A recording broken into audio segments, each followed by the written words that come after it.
The book of Judges. So remember, after Joshua led the tribes of Israel into the promised land, he called them to be faithful to their covenant with God by obeying the commands of the Torah. And if they do this, they will show all the other nations what God is like. So Judges begins with the death of Joshua and basically tells the story of Israel's total failure. The book's name comes from the type of leaders Israel had in this period. Before they had any kings, the tribes were all governed by these judges.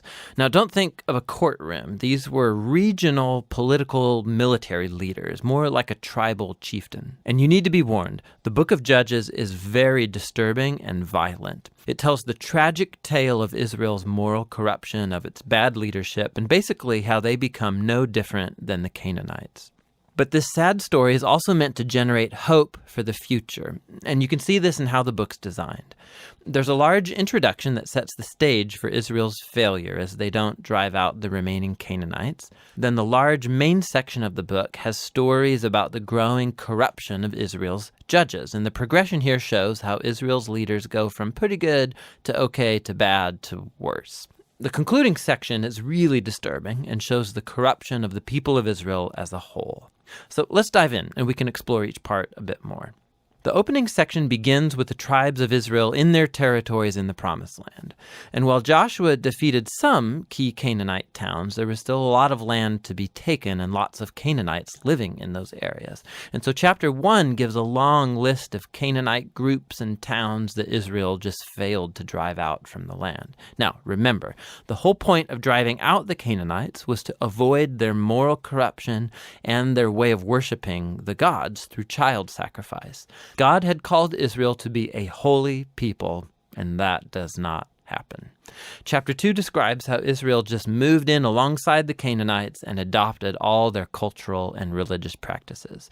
And it's right here that the story stops. For nearly a whole chapter, the narrator gives us an overview of everything that's about to happen in the body of the book. This part of Israel's history, the narrator says, was a series of cycles moving in a downward spiral. So Israel became like the Canaanites, and so they would sin against God. So God would allow them to be conquered and oppressed by the Canaanites, and eventually the Israelites would see the error of their ways and repent. So God would raise up a deliverer, a judge from among Israel who would defeat the enemy and bring about an era of peace. But eventually Israel would sin again, and it would all start over. This cycle provides the literary design and flow for the next main section of the book. It gets repeated for each of the 6 main judges whose stories are told here. Now, the stories of the first 3 judges, Othniel, Ehud, and Deborah, they are epic adventures. They're also extremely bloody stories. Either the judge themselves or people who help the judge, they defeat their enemies and deliver the people of Israel. The stories about the next 3 judges are longer, and they focus in on the character flaws of the judges, which get increasingly worse. So Gideon, he begins pretty well. He's a coward of a man, but he eventually comes to trust that God can save Israel through him. And so he defeats a huge army of Midianites with only 300 men carrying torches and clay pots. But Gideon has a nasty temper, and he murders a bunch of fellow Israelites for not helping him in his battle. And then it all goes downhill from there. He makes an idol from the gold that he won in his battles.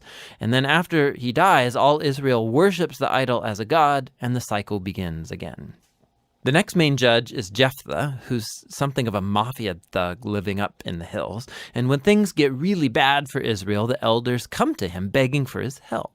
And Jephthah was a very effective leader. He won lots of battles against the Ammonites, but he was so unfamiliar with the God of Israel, he treats him like a Canaanite god. He vows to sacrifice his daughter if he wins the battle. This tragic story, it shows just how far Israel has fallen. They no longer know the character of their own God, which leads to murder and to false worship. The last judge, Samson, is by far the worst. His life began full of promise, but he has no regard for the God of Israel. He was promiscuous, violent, and arrogant. He did win brutally strategic victories over the Philistines, but only at the expense of his own integrity, and his life ends in a violent rush of mass murder. Now, a quick note here. You'll notice a repeated theme in the main section of the book, that at key moments, God's Spirit will empower each of these judges to accomplish these great acts of deliverance.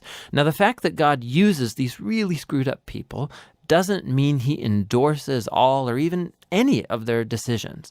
God is committed first and foremost to saving his people, but all he has to work with is these corrupt leaders. And so work with them he does. This whole section is designed to show just how bad things have gotten. You can't even tell the Israelites and the Canaanites apart anymore, and that's just the leaders. The final section shows Israel as a whole hitting bottom. There are two tragic stories here, and they are not for the faint of heart.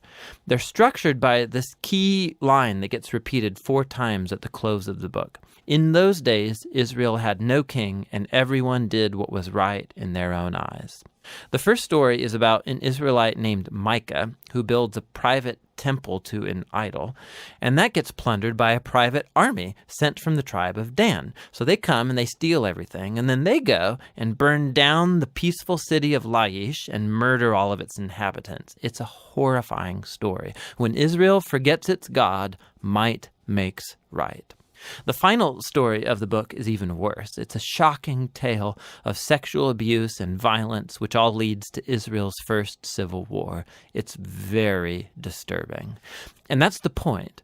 These stories are meant to serve as a warning. Israel's descent into self-destruction is the result of turning away from the God who loves them and saved them out of slavery in Egypt. And now Israel needs to be delivered again from themselves. The only glimmer of hope in this story is found in this repeated line in the last part of the book. It actually forms the last sentence of the story. Israel has no king. And so the stage is set for the following books to tell the origins of King David's family, the book of Ruth, and also the origins of kingship itself in Israel, the book of 1 Samuel. But the story of Judges has value as a tragedy. It's a sobering explanation of the human condition, and ultimately it points out the need for God's grace to send a king who will rescue his people. And that's the book of Judges.